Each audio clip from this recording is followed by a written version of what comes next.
शिंदे गटाच्या यामिनी जाधव यांनी राज ठाकरेंची आज भेट घेतली। राज ठाकरेंच्या शिवतीर्थ या दादरमधील निवासस्थानी जाऊन ही त्यांनी भेट घेतली आहे। यावेळेस यामिनी जाधव यांचे पती यशवंत जाधवही उपस्थित होते। भेट सकारात्मक झाल्याचं सांगत राज ठाकरेंचे आशीर्वाद घेण्यासाठी आल्याचं यामिनी जाधव यांनी म्हटलंय। महायुतीकडून दक्षिण मुंबईच्या त्या उमेदवार आहेत।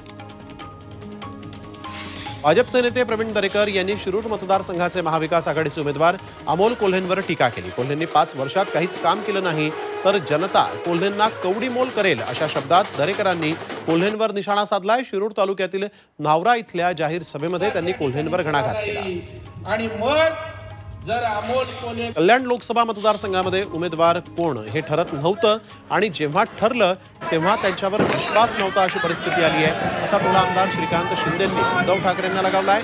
कल्याणमध्ये महायुतीच्या कार्यालयाच्या उद्घाटनादरम्यान श्रीकांत शिंदे बोलत होते।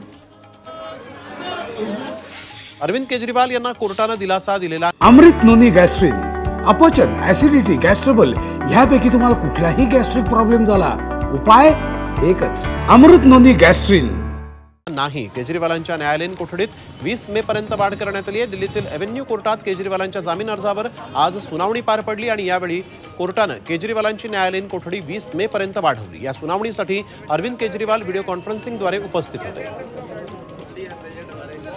मुंबईतल्या अति धोकादायक इमारतींचा प्रश्न पुन्हा ऐरणीवर आलेला आहे। मुंबईत अति धोकादायक इमारतींचा आकडा 188 इतका आहे तर सर्वाधिक अति धोकादायक इमारती पश्चिम उपनगरामध्ये आहेत। या इमारतींमधल्या रहिवाशांना स्थलांतरित होण्याच्या नोटिसा देण्यात आल्या आहेत।